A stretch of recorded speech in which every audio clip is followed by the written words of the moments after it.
Okay, so we will resume from the practice and efficacy of Sri Ramchandra's Rajayoga. This is an article from the book written by Pujya sir. So we left at page 134 last time. I will read the last paragraph again to maintain continuity.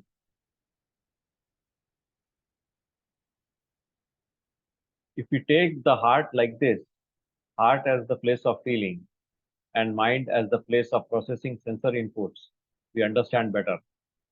Thus, the heart is the plane which takes care of the feelings concerned with the self, physiological needs, physical drives, emotional needs, social needs, and that is the plane to which the energy from our mind flows.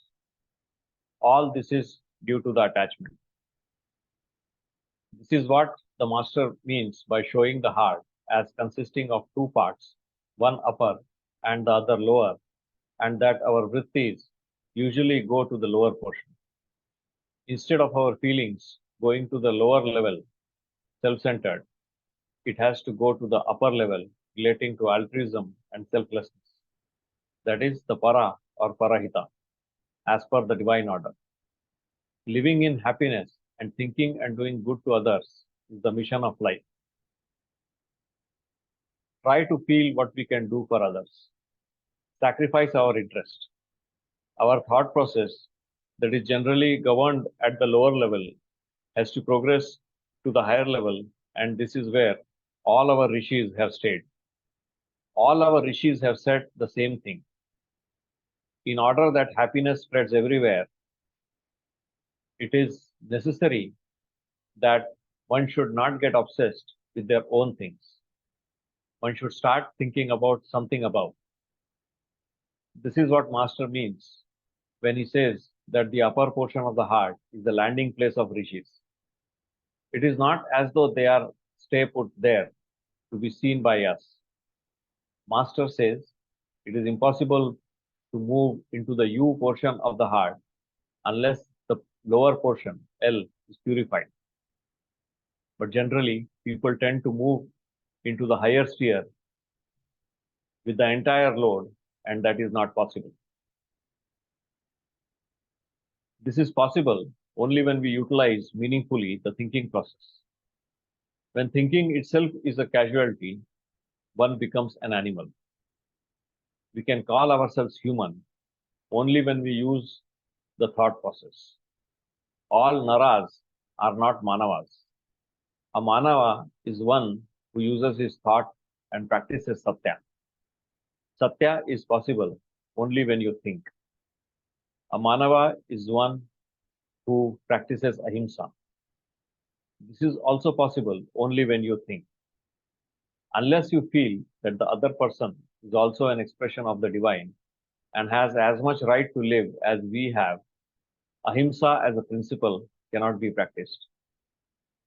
The knowledge about this is there, but there is a lack of feeling.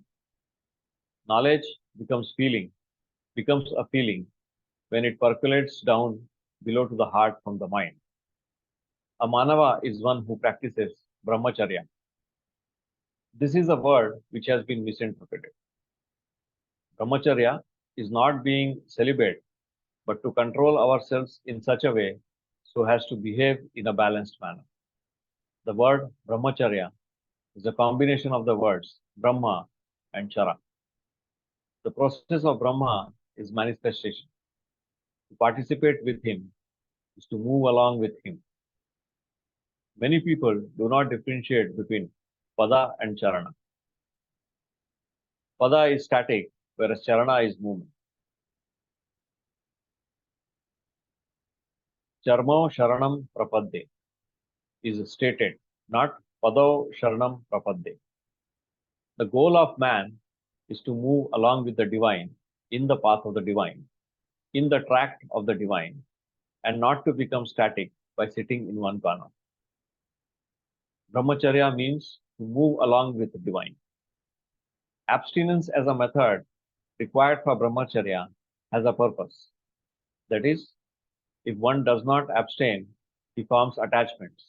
And as a result, samskaras start developing. And as a result, we get away from the movement and purpose of divine. This is what the Upanishad Isa said as stated earlier. The attachment to work has to be stopped, but not the action. As the Gita says, get detached from the action, but not from performing the act itself. After Brahmacharya, you have Asteya and Aparigraha. These two principles are already made clear in the mantra of the Isa through the words Tena Taktena and Gunjita.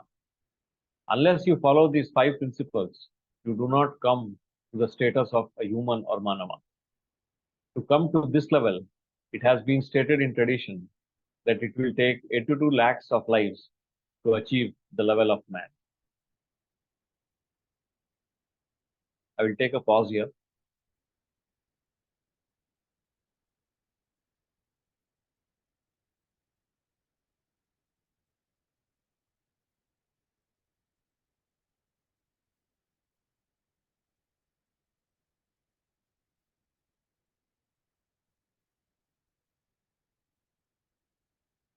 Anyone has to share any points? Sir has, yes. So in this page on the left hand side, 136 on the top paragraph. So it says, Master says it is impossible to move into the U portion of the heart unless the lower portion L is purified. But generally people tend to move into the higher sphere with the entire load, and that is impossible. So here in the sense, like, I mean, when we are, attempting to divert the flow towards you, so, I mean, is it like to that extent we should also cleanse the lower portion, or like, I mean, just from a practical point? From what I understand, this point is saying is people tend to move into higher sphere with the entire load. That load is their samskaras and their attachments. So unless you shed your attachments and make it due, it is not possible to make an entry into the U level. No, okay. So it's not possible with your attachment to the self. Attachment to the divine doesn't develop, right? So the more we attach to the divine, the more we will be unable to move to the upper portion. That is why the example of rishis in the previous paragraph is given is rishis always used to think about betterment of the world. That was their plane of thought. That's why a U portion is the landing place of rishis. So unless you think like rishis, the entry is not possible. And if you look at the universal prayer, right? That is the practice for making our mind and our consciousness move towards selflessness. Okay. So in this framework, Manavas and Rishis are in the upper plane. Is that correct? Or am I misinterpreting it?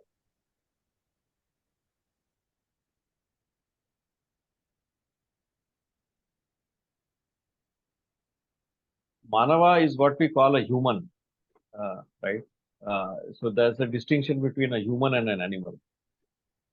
So Manava uses his thought process to practice the principles of Satya, Ahimsa, Asteya, Parigraha, Brahmacharya.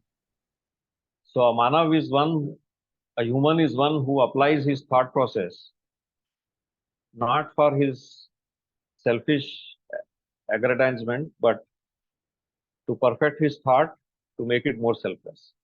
Parahita. And that is how a Manav can become a Rishi.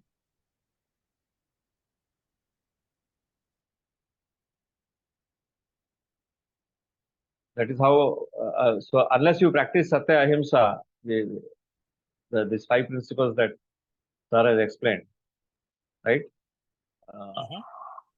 we don't make our pathway towards the upper region. So it's not a binary state. Sometimes we think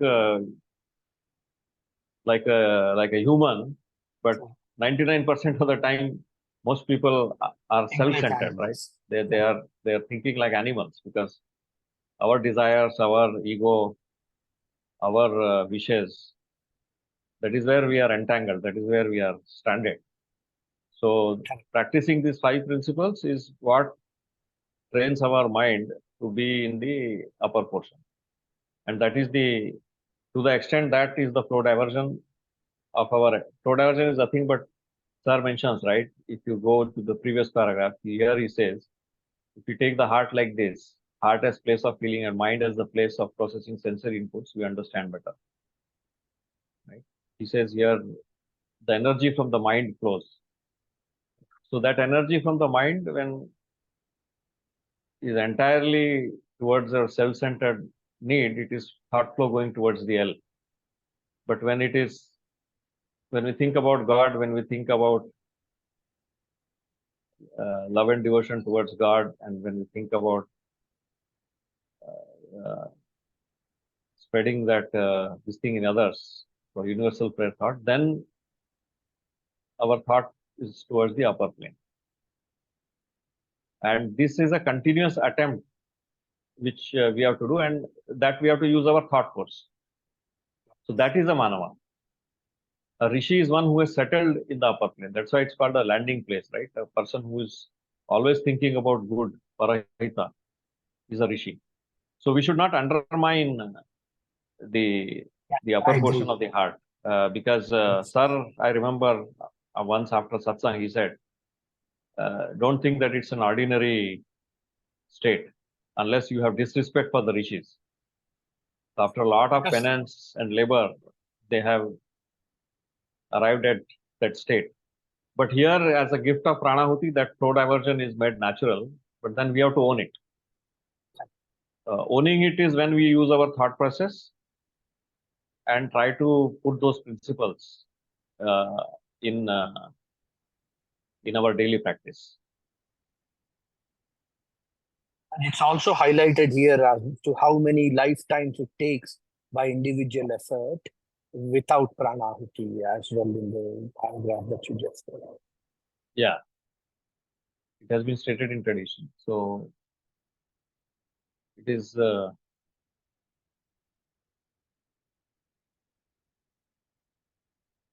not a ordinary thing to stabilize in the upper plane.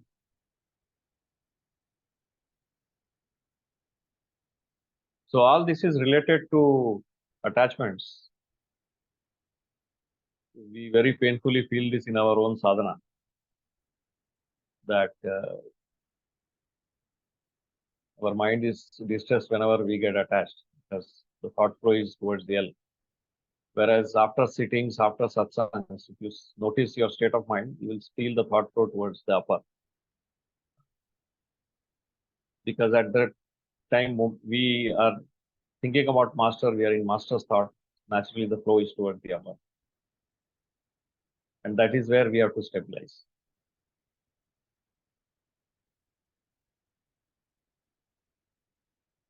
Okay, so I will read further.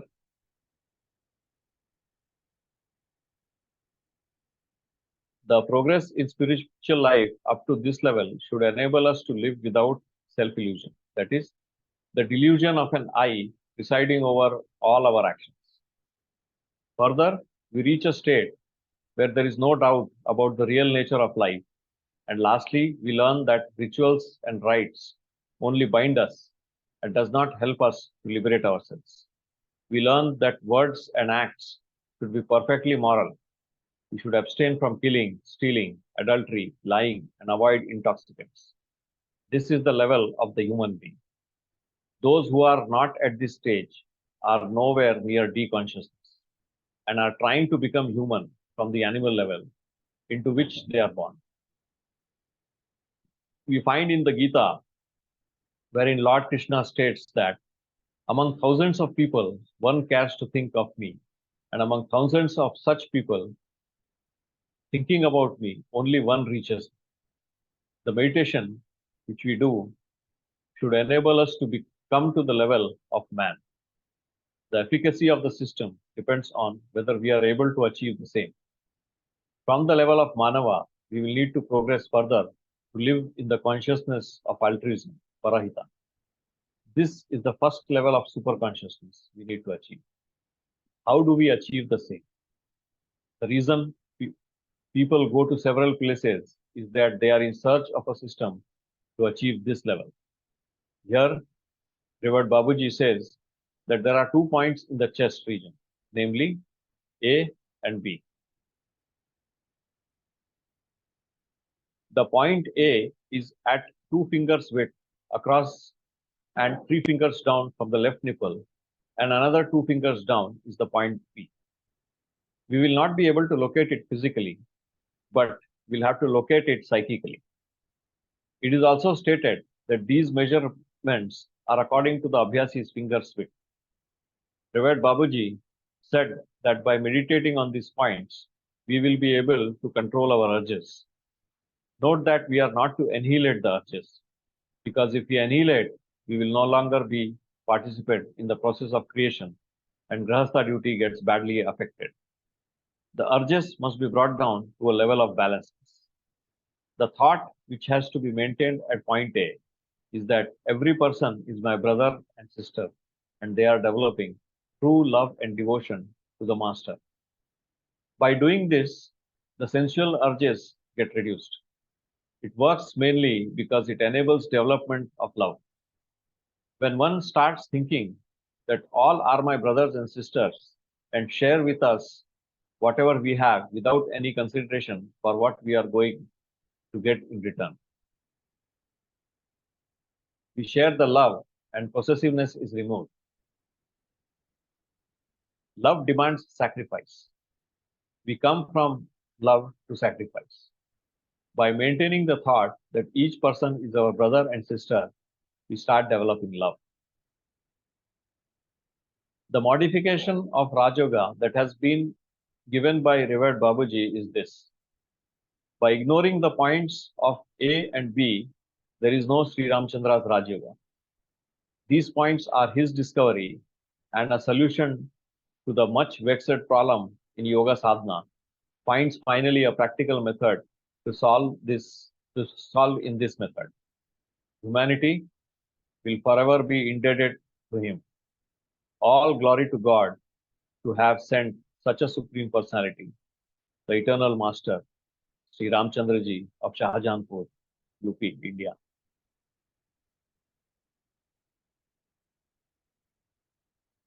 Let's take a brief pause here to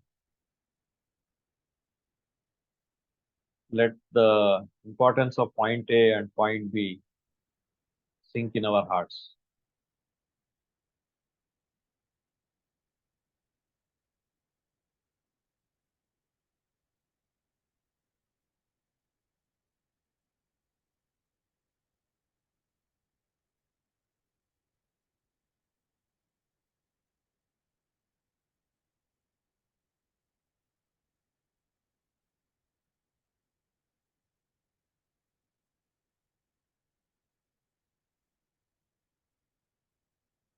So if you pay attention to this last paragraph, for the modern man, like we are all bombarded by so much of input from the media and from internet, and that it's impossible to think about God or to do even our basic sadhana if we don't attend to points A and B on a regular basis.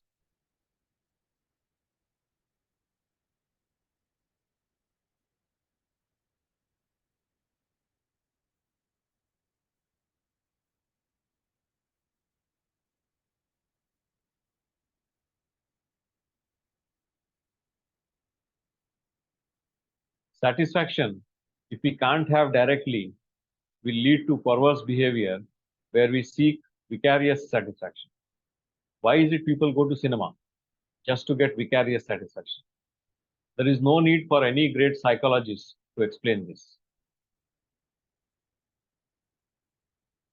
What we do What we do not get in real life, we try to get through novels, journals, blue films, etc. It does not matter much to distinguish them, but the atmosphere is polluted. It is surcharged with those ideas. The ideas are floating in the atmosphere, affecting us day in and day out. It requires enormous capacity and effort to purify such an atmosphere. There is no space in our homes which is not invaded by the thoughts on pornography, crime, or violence. Thanks to the television channels, even our kitchens and prayer rooms are polluted, leave alone the drawing and dining rooms. We seem to live, move, and have our being in this polluted atmosphere all the time, choking our souls with this filth. This is achieved by what goes by the name advertisement psychology that has exploded into every advertisement. We cannot see any program in any channel of the TV, and that we can say does not carry the advertisements loaded with these polluted and highly choking inputs. That being so, now we are talking about Parahita and Parasukha in an atmosphere that is so polluted. But how to achieve this? Is it not for this reason our minds are highly excited and does not allow even a few minutes to contemplate on God or any other sublime subject? The answer has been, we do not see God, nor is there anything that is more important than the self and selfish ends. This is the refuge of an ostrich. What levels we have degraded ourselves can be understood only by those in whom thinking has not yet become a casualty. The problem of the polluted environment alone made even in good olden days for the many who sought the goal of life with sincerity to go off to far off places from residential areas, maybe Himalayas or the other mountain resorts, to feel peaceful and work within. They were always also having an Indra who was envious of them and little apprehensive about his post to disturb them with his nymphs and dancers. Today, we do not have to wait for one Indra to disturb us. All the TV, radio, magazine editors, and directors are all Indras bent on disturbing our peace and our search for peace. Even so, the Asuras were disturbing the peace lovers who were contemplating universal good and the universal peace. One Ravana here and one Hiranyakashipu there. But now, all our TV directors, cinema directors, and all the editors of all news magazines, leave alone magazines of cinema and porn stuff, all are the Asuras in this task of disturbing our peace within and our search and endeavor for peace outside. So that is the environment we live in. Sir is very candid and succinct in putting this.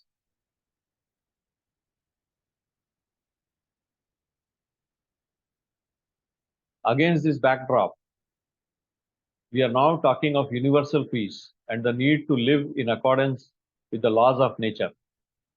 The natural balance is badly threatened, and it is our bounden duty to restore the same to its original status of purity. It is our dharma or swadharma. It is imperative that we live according to the laws and principles of nature, which are adumbrated by the concept of service and sacrifice. Without developing these, there is no way out of this pollution. How do we do that?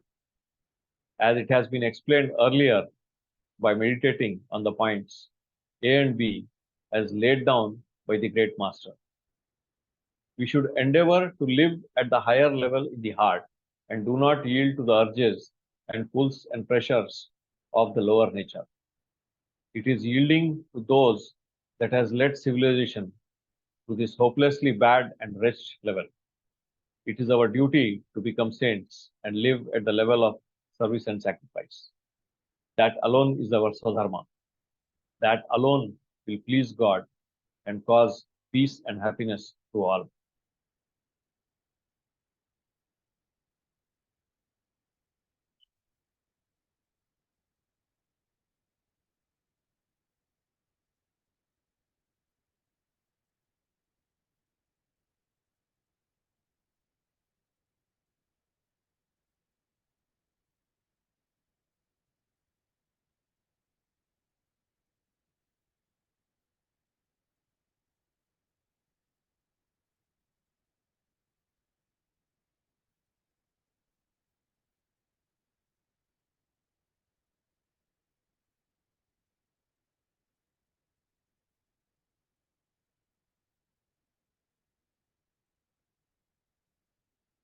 I'll continue. As was stated earlier, the landing place of rishis of yore and saints in this state of superconsciousness prevailing in the you portion of the heart. All our Vedic mantras, which talk about good to others in general, like may it rain well, may the cows give more milk, may the king be blessed with good progeny, etc., are all mantras for the good of others. Though the prayers are only to many gods like Agni, Varuna, Indra, and others, which may be even called elements, still the prayer is for the good of all. It is aimed at Parahita and Parasukha.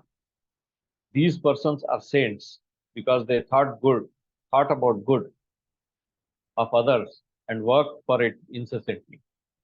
So also it is our birthright to be a saint. Everyone has a birthright to be a saint. God has given the capacity to think. By exercising this faculty, we become human. And by exercising the same for the good of others, we become saints. This is the minimum level of achievement we can have and we are supposed to have. The preliminary stages of this consciousness are what a child has by birth. It is innocent. It does not distinguish between persons. And it speaks always straight and the truth. We teach later how to tell falsehood. However, in the West, certain psychologists, more particularly the Freudian type, have considered the child to be a polymorphous perverse. This is what we can see in the child when we look at it from our angle. But if you look at it from its angle, it is always an angle. We compared the child with Bala Mukundam and Vatapatra Sai, etc. Note the difference in the approaches. The child is innocent and does not give too much weight to the various thoughts we give to it. Even if we scold, forgets it, and is back as innocent as it was earlier. That is the stage to which a person of the caliber of a saint has to progress. He cannot afford to count the harms done by others. He counts only graces and lives forever in innocence. The funniest aspect of life is that we tend to ignore the God-given faculty of forgetting and go on struggling to develop memory. Memory gives rise to bondage. Forgetting enables us not to form links or bondage. Forgetting is a God-given gift. If we remember everything, then our heads will crash. Thus, naturally, we forget many things, but the faint impressions are still there.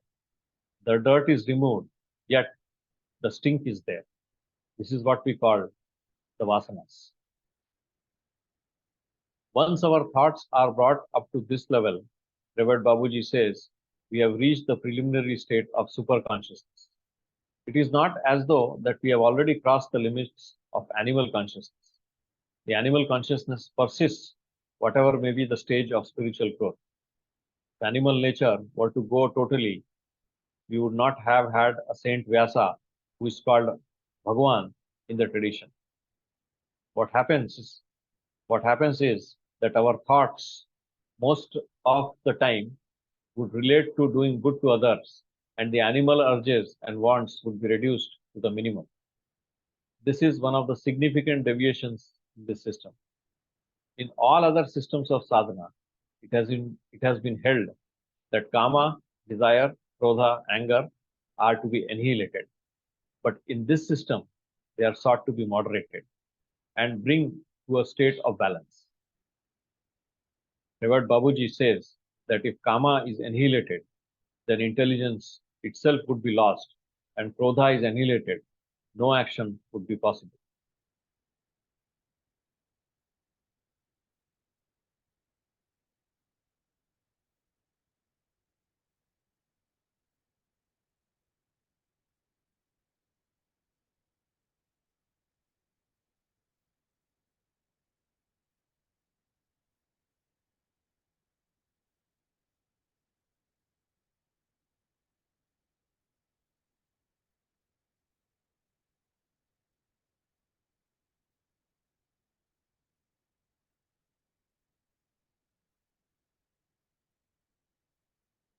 The undue stress on these two aspects of life alone made other systems insist that a householder, grastha, is not eligible for spiritual life.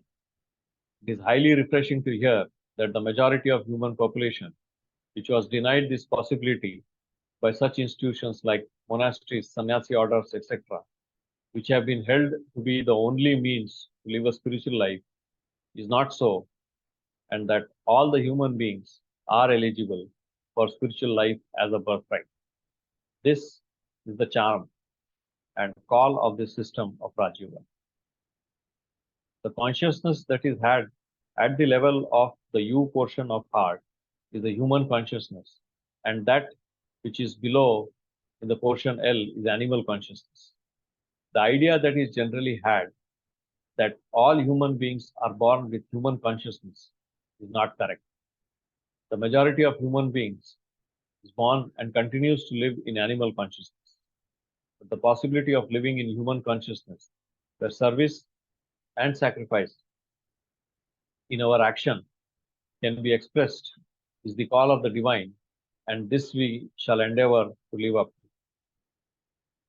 From animal consciousness to the human consciousness, and further up to the limit of preliminary state of superconsciousness, is the minimum level every one of us have to endeavor to live up to.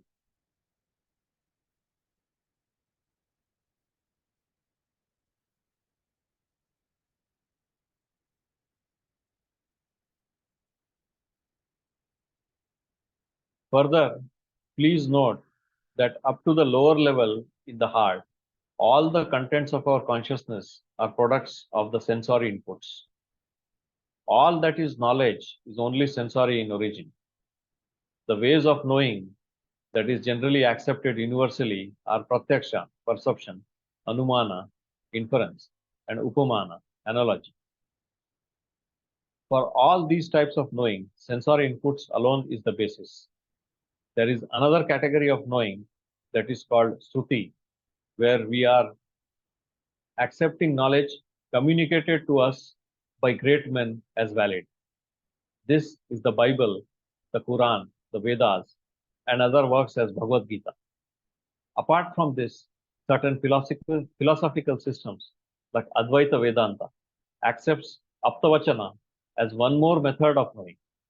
Here, the idea is that the friend, Apta, has no reason to tell something wrong, and as a matter of fact, he intends to tell good, and therefore the knowledge gained through this method was also accepted as valid. Above all these ways of knowing is the criteria that whatever is experienced as knowledge should be workable in day-to-day life. That which does not work is not true. It does not suffice if it works once. It must work whenever it is asked to work. The concepts of validity, reliability, and repeatability are essential requirements of knowledge at the sensory level. But all these are in the realm of the sensory. These criteria will not hold good in the realm of feeling, which is the characteristic way of knowing the higher plane. The language of God, that is feeling, must be learnt. Love towards others is not a matter of knowledge. It is a matter of feeling. We love children, play with them, caress them, and pamper them. But when they do not behave well, we do not mind giving a good thrashing. In all these things, which appear different and even contradictory, there is love that is running behind. In the realm of feeling, what we see is not necessarily true. We shout at the mother, sister, or wife when they do not take the medicines that is to be taken out of love. For an outsider, it may appear that the person is shouting at persons whom he should respect. This is his judgment. But for the person who is performing the act of shouting, it is another way of loving. This language has to be learned. We are accustomed to sensory knowledge. All the apparatus of antakarana, or that which helps in the formation of consciousness, consists of buddhi, ahankara, manas, and chitta. All these apparatus work on the input given by the senses. All the knowledge we have is sensory. The realm of superconsciousness is beyond this and is in the realm of feeling. Unless the thoughts that derive support from these apparatus is controlled, there is no possibility of learning the language of feeling, or in other words, the entry to superconscious levels is out of question. That is why the most preliminary apparatus, that is chitta, has to be controlled for doing sadhana. Unless chitta is controlled, we will not learn the language of feeling. Chitta Vriddhi Nirodham Yogama. This is the stream of thoughts or stream of consciousness has to be controlled. This by itself is nothing, but this unfortunately has been confused to be the goal itself. There lies the fallacy. When the chitta is controlled, we begin to learn the language of feeling.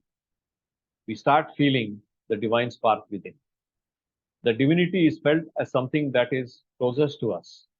As we have stated, the chitta vritti can be controlled only when we meditate on points A and B.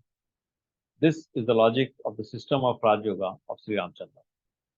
This is a new discovery that enables to feel the presence of the divinity by attending to simple meditational practices.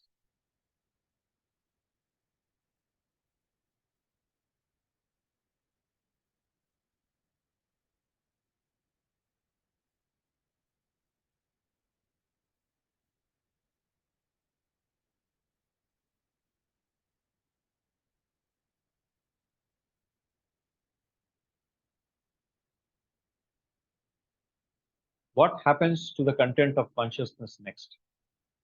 The superconsciousness of the lower type, namely D consciousness, that is in the upper portion of the heart, gets transcended and we enter into the realm of D1 consciousness.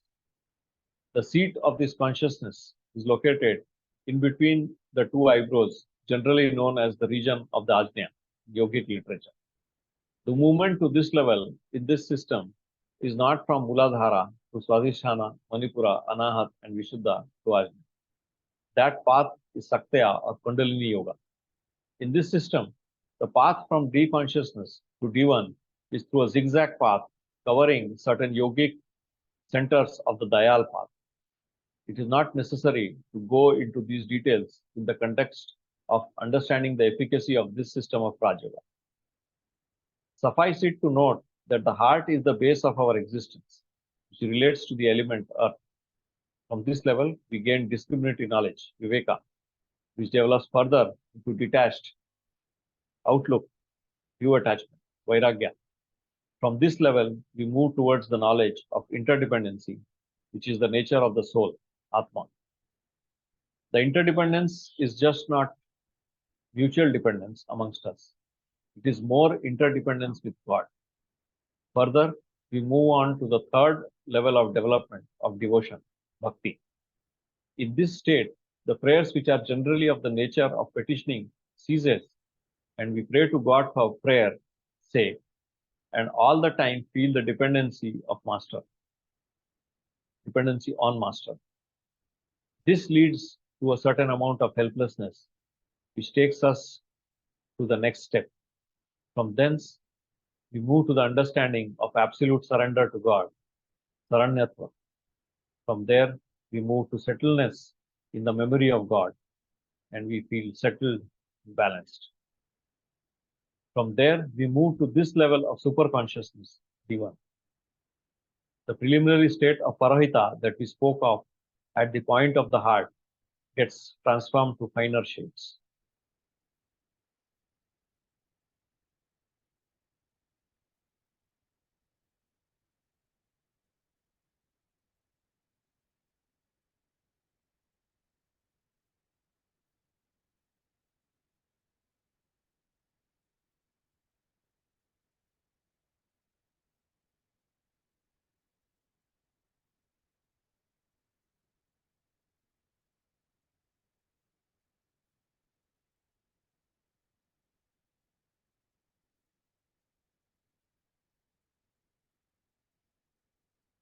Anyone wants to add anything?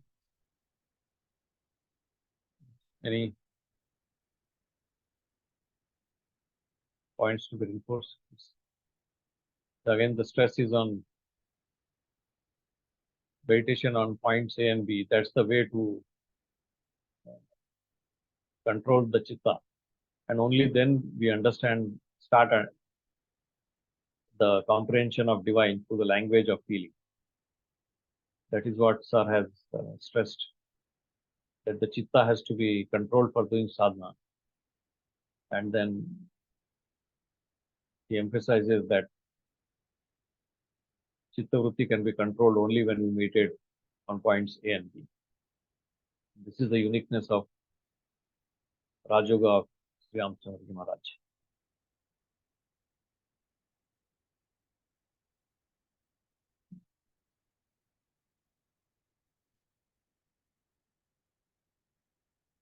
I'll move ahead.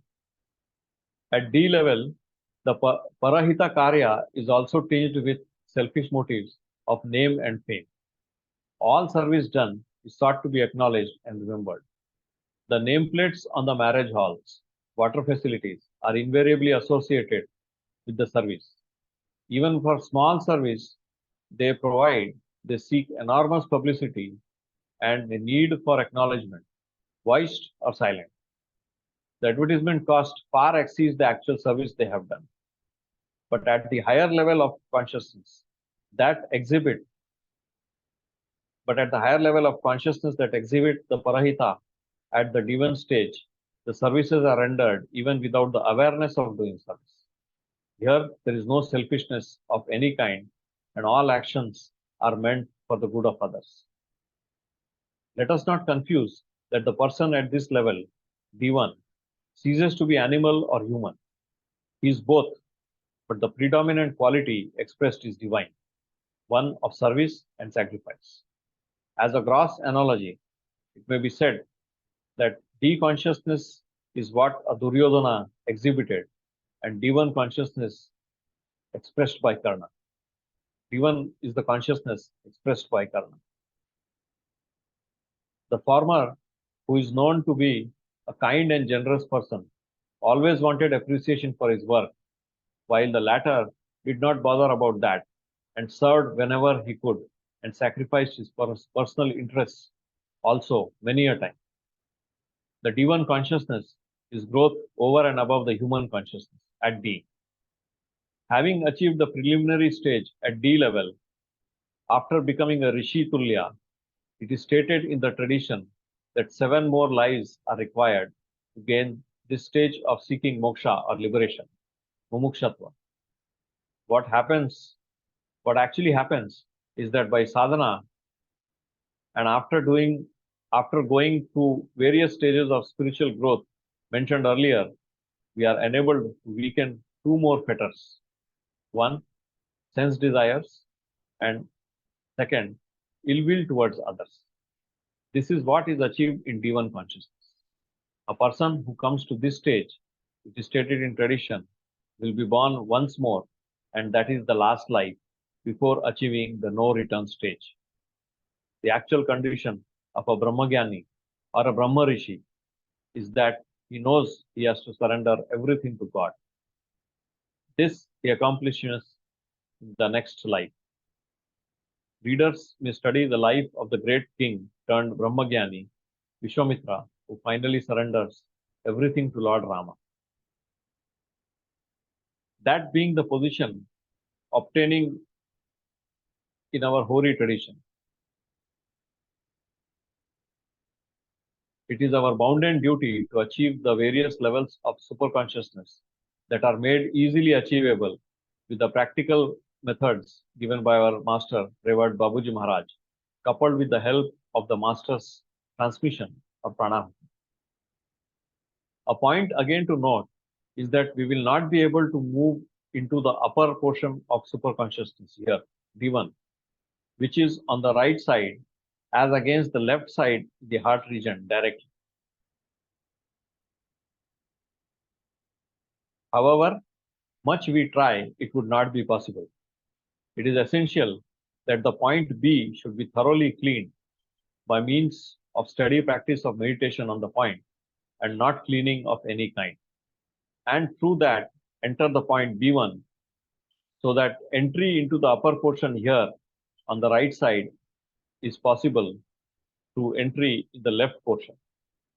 This is one of the fundamental discoveries of the master called the principle of invertendo.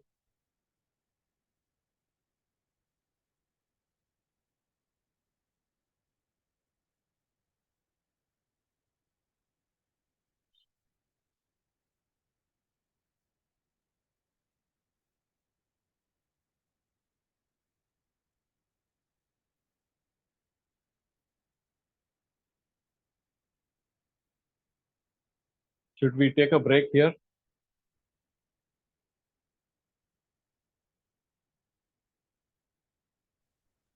Yeah, Bhaiya, we can continue again. Okay. So in summary, the journey of our consciousness from lower level to D and to D1 is what is explained here. And point A and point B are stressed. And we are just touching what Master has explained, the principle of invertendo, which is the state of consciousness which is higher at the level of heart or D consciousness becomes lower in the D1. And there again, we have to continue to purify point B to gain entry into the higher region. So that is how this paragraph terminates. I think this has very many practical points. And the underlying stress is on becoming more and more selfless by practicing the principles of satya, ahimsa, asteya, aparigraha, and meditation on point A and B. One of the unique discoveries of the master is significantly stressed here. So with that, we will conclude today's reading session.